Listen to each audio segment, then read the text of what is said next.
Hello and welcome back again guys to my YouTube channel learning creation. और मैं हूं विनय भट्ट आप सबके साथ। और आज हम बात करने वाले हैं हाउ टू डिजाइन और स्टाइल अ वेब पेज। तो आज हम सीएसएस पढ़ेंगे। सीएसएस की ये पहली वीडियो होने वाली है। तो आइए चलते हैं अपने गूगल क्रोम के पास और यहाँ पे सर्च करते हैं लर्निंग क्रिएशन .com। हम जाएंगे फ्री कोर्स में,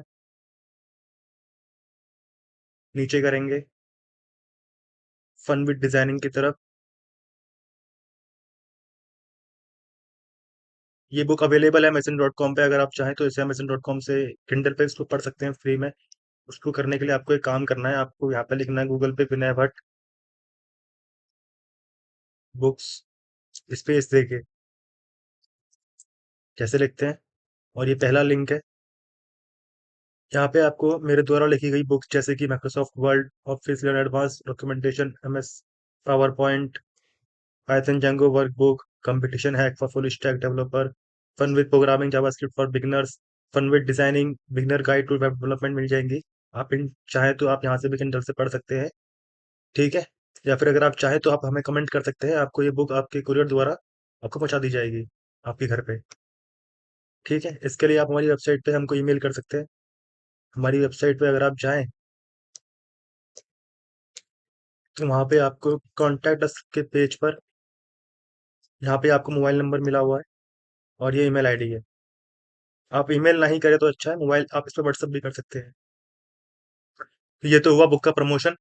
और अब हम चलते हैं इसके बाद इससे आगे हमारे आज के लेसन की तरफ, और हमें पढ़ना है चैप्टर नंबर 5। अभी तक हम एचटीएमएल पढ़ चुके हैं इस चैनल पे। एचटीएमएल की हमने सभी कुछ देख लिए थे। टैग्स और एचटीएमएल की बॉडी, एचटीएमएल के एलिमेंट्स हमने देख चुके हैं। तो हम बात करते हैं styling of your web page, ठीक है। यहाँ से इंट्रोडक्शन ऑफ सीएसएस मैं थोड़ा बड़ा कर लेता हूँ। CSS is a language used to styling HTML element. You can control properties like color, font size, margin and layout. आप ये सब इन सब की हेल्प से कर सकते हैं, बदलाव कर सकते हैं। आप कैसे आपको कलर चाहिए, कैसा आपको फॉन्ट साइज चाहिए, कैसा आपको मार्जिन चाहिए, कैसा लेआउट आपको वेबसाइट का चाहिए, आप ये सब बदलाव कर सकते हैं सीएसएस की हेल्प से। तो सीएसएस बेसिकली स्टाइलिंग करने में काम में आता है एचटीएमएल एलिमेंट को। जैसे कि यहाँ पे एक सिंटेक्स लिखा हुआ है, बॉडी। ये सिलेक्ट करने के लिए है कि बॉडी पे क्या काम करना है। उसके बाद background colour light blue, font family Arial sans serif. Font family मतलब फॉन्ट का स्टाइल किस तरह का होगा, ठीक है। वैसे ही H1 colour dark blue, text align centre. तो इससे क्या होगा, कलर जो है वो डार्क ब्लू हो जाएगा H1 की हेडिंग का, और टेक्स्ट अलाइन क्या हो जाएगा, सेंटर हो जाएगा।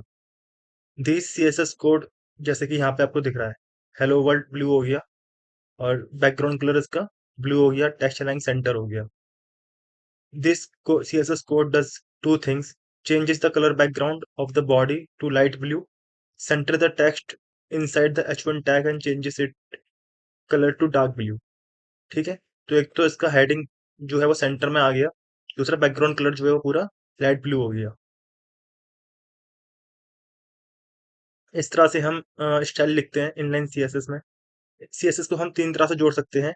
एक तो जहाँ पे हम कोड कर रहे हैं वहीं पर जोड़ सकते हैं एचटीएमएल एलिमेंट पे, या फिर हम स्टाइल टैग के अंदर सीएसएस को लिख सकते हैं, या फिर हम सेपरेट एक फाइल बना के वहां पे सीएसएस को लिख सकते हैं, ठीक है। तो यहाँ पे हमने स्टाइल टैग के अंदर लिखा हुआ है। तो आप देख पा रहे हो स्टाइल टैग के अंदर बॉडी, बॉडी के अंदर बैकग्राउंड। उससे प्रैक्टिकल जब हम करेंगे आपको अच्छा समझ में आएगा। पर पहले हम बुक से थोड़ा थ्योरी पढ़ लेते हैं। Background colour light blue, font family Arial और सैंस सेरिफ। H1 में हमने colour dark blue, text line centre दे रखा है। Here what we do is known as inline CSS. यहाँ पे हमने जो कर रखी है उसे हम कहते हैं इनलाइन सीएसएस, क्योंकि हम उसी एचटीएमएल के पेज के अंदर ही सीएसएस को कर रहे हैं। एक्सटर्नल सीएसएस का मतलब जब हम एक एक्सटर्नल सेपरेट फाइल बनाते हैं और वहां पे हम सीएसएस के कोड लिखते हैं और उसको हम लिंक करते हैं हमारी एचटीएमएल फाइल से, ठीक है। So chapter number 5, introduction to CSS. CSS का फुल फॉर्म होता है cascading style sheet. It is a language used to style the appearance of HTML element. ये एक लैंग्वेज है जो कि एचटीएमएल की एलिमेंट की अपीयरेंस को कैसे बदलाव करना है उस पे काम करती है।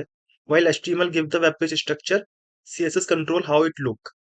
जहाँ एचटीएमएल का पेज जो है वो स्ट्रक्चर डिफाइन करने में काम में आता है, वहीं सीएसएस जो होती है वो पेज कैसा दिखेगा उसको ज्यादा फोकस में लेती है। The separation of structure and style allow for the more flexibility and easier maintenance. और इससे हमारी एक अच्छी वेबसाइट बनती है।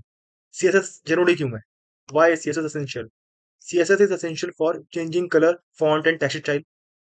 कलर को, फॉन्ट को और टेक्स्ट के स्टाइल को बदलने में काम आती है। पेज का लेआउट और पेज की पोजीशनिंग बदलने में काम आती है। एनिमेशन और ट्रांजिशन अगर हमें जोड़ना हो अपने पेज पर तो उसके लिए काम में आती है। How CSS work, selector, properties and value. In CSS the selector target an HTML element. Selector का मतलब एक एचटीएमएल एलिमेंट को टारगेट करना। while the property define what aspect of the element you want to change। Property इसमें हम लगाते हैं ताकि हम उसकी वैल्यू को चेंज कर सकें और उसकी एक स्पेसिफिक वैल्यू दे सकें। ठीक है। कमेंट करने का तरीका क्या होता है सीएसएस में? फॉरवर्ड स्लैश, एस्ट्रिक, उसके बीच में हम जो कुछ भी लिखेंगे, उसके बाद दोबारा से एस्ट्रिक और फॉरवर्ड स्लैश, इसके बीच में आप जो कुछ भी लिखेंगे वो सब सीएसएस में सीएसएस में कमेंट हो जाएगा।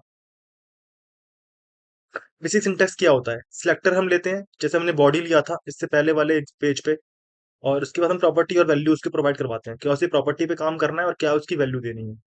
फॉर एग्जाम्पल H1 यहाँ पे सिलेक्टर है, जैसे बॉडी वहां पे सिलेक्टर था, तो H1 यहाँ पे सिलेक्टर है। इसकी प्रॉपर्टी है कलर और उसकी वैल्यू है blue.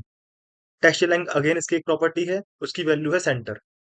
CSS has many properties and you can learn more about these properties via Google search. CSS में बहुत सारी प्रॉपर्टीज होती हैं, जैसे HTML में बहुत सारे टैग्स होते हैं जो बहुत सारे टैग इस्तेमाल में नहीं भी आते, वैसे ही सीएसएस में बहुत सारी प्रॉपर्टीज होती हैं। आपको सारी प्रॉपर्टीज याद नहीं करनी, तो आपको बेसिक बेसिक प्रॉपर्टीज जो मेनली हर जगह इस्तेमाल में आती है आपको बस उन्हें ही याद करना होता है। और वो भी आपको याद करने की जरूरत नहीं है, जब आप प्रैक्टिस करोगे तो आपको धीरे धीरे वो सब आपको याद हो ही जाएंगी, वरना गूगल सर्च भी कर सकते हो। जैसे H1 is a selector targeting all H1 element. जब हम H1 सिलेक्टर का इस्तेमाल करते हैं और उस पर कोई प्रॉपर्टी लगाते हैं और उसकी वैल्यू देते हैं, तो वो जितने भी H1 हमारे वेब पेज पर होंगे उन सभी पर वो काम करेगा। ठीक है। कलर एक प्रॉपर्टी है, उसकी वैल्यू है ब्लू। टेक्स्ट लाइन एक प्रॉपर्टी है, उसकी वैल्यू है सेंटर। जैसा हम देख पा रहे हैं यहाँ पे हमारे एग्जांपल पे हेलो वर्ल्ड, वो ब्लू कलर का हो गया और बैकग्राउंड कैसा है उसका? Aqua, light blue. Adding colour and background, कैसे हम कलर और बैकग्राउंड कलर इस्तेमाल में लेते हैं, कैसे उनको ऐड करते हैं। CSS allow you to easily apply colors on the text, background and other element। CSS हमको ये काबिलियत या फिर ये पावर देती है कि हम किसी भी टेक्स्ट का कलर बदल सकें, उसका बैकग्राउंड कलर बदल सकें, या फिर उसमें और प्रॉपर्टीज को जोड़ के उसका थोड़ा लेआउट चेंज कर सके, जैसे कि फॉन्ट साइज चेंज कर सके, फॉन्ट की वेट चेंज कर सके, फॉन्ट का कलर चेंज कर सके, इस तरह से। तो सिलेक्टर हम यहाँ पर लेते हैं, कर्ली ब्रेसेस के अंदर हम लेते हैं प्रॉपर्टी, और प्रॉपर्टी के आगे उसकी वैल्यू, वैसे ही बैकग्राउंड कलर और उसकी वैल्यू। जैसे यहाँ पे लिखा हुआ है बॉडी एक सिलेक्टर है, और उसके बाद हमने कर्ली ब्रेसेस में बैकग्राउंड कलर प्रॉपर्टी ली हुई है लाइट ग्रे, और कलर लिया हुआ है dark blue.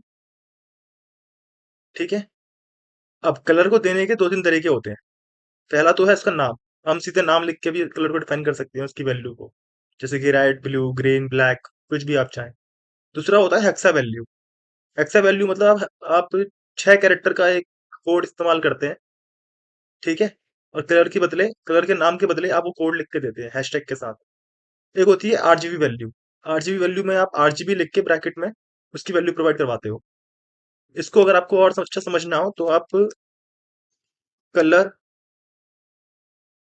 Hexa value in CSS लिख के सर्च करोगे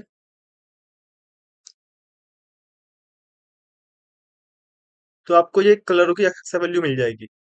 जैसे कि रेड के लिए क्या होता है? हैशटैग डबल एफ और 4 बार जीरो। ब्लू के लिए क्या होता है? हैशटैग 4 बार जीरो डबल एफ। ग्रीन के लिए हैशटैग 3CB371। ये कोड है अलग अलग कलर के लिए। ठीक है। तो आप ये नेट से भी निकाल सकते हो जब आप कोड करोगे, तो फिलहाल इसका उतना काम नहीं है। Working with font in CSS. Font control the text appearance in CSS. Font क्या करता है? टेक्स्ट अपीयरेंस को बदलाव करने में काम में आता है। फॉन्ट साइज छोटा करना है, बड़ा करना है, कैसे करना है। ठीक है। मॉडिफाई करता है उसके स्टाइल को, उसके साइज को, उसके टाइप को, उसके वेट को। अभी जब हम प्रैक्टिकल करेंगे तो आपको ये बेहतर समझ में आएगा, पर अभी हम पहले इसकी थ्योरी थोड़ी पढ़ लेते हैं ताकि हमको ये पता रहे कि सीएसएस में कैसे काम होता है। एग्जाम्पल ऑफ फॉन्ट स्टाइलिंग में दोबारा वही H1 हमने सेलेक्टर ले लिया। प्रॉपर्टी हमने ली है फॉन्ट फैमिली, इसको हमने दिया हुआ है Arial sans serif. Font size हमने दिया हुआ है 36 पिक्सल। फॉन्ट वेट हमने दिया हुआ है बोल्ड। ठीक है। फॉन्ट फैमिली क्या करता है, स्पेसिफिक द फॉन्ट, ये एक स्पेसिफिक फॉन्ट को उसके ऊपर लगाता है। ठीक है, जैसे हमारे एमएस वर्ल्ड में होता है, बहुत सारे फॉन्ट होते हैं। मैं आपको दिखाता हूँ एमएस वर्ल्ड खोल के, ब्लैंक डॉक्यूमेंट। और यहाँ पे हमारे पास फॉन्ट है, ये बहुत सारे तरह के फॉन्ट है। एपोस्ट, डिस्प्ले, एप्टॉस, एजेंसी, एफबी, अल्जेरिया, ये सब हमारे पास फॉन्ट है। तो वैसे ही हमारे पास सीएसएस में भी बहुत सारे फॉन्ट होते हैं जिनको हम इस्तेमाल में ले सकते हैं। ठीक है। अब अगर मैं लेटो ब्लैक में लिखता हूँ कुछ,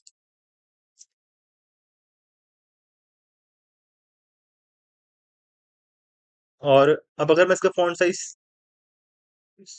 एरियल ब्लैक करता हूँ, इन दोनों में फर्क है ना। वैसे ही फॉन्ट साइज, अगर मैं इसका फॉन्ट साइज जो है वो बड़ा करता हूँ तो बड़ा कर सकता हूँ। ये अभी हम एमएस वर्ल्ड में कर रहे हैं, फिर वैसे ही हम एमएस ऑफिस में भी वैसे ही हम सीएसएस में भी करते हैं। ये फॉन्ट साइज बड़ा कर सकते हैं, फॉन्ट साइज छोटा कर सकते हैं।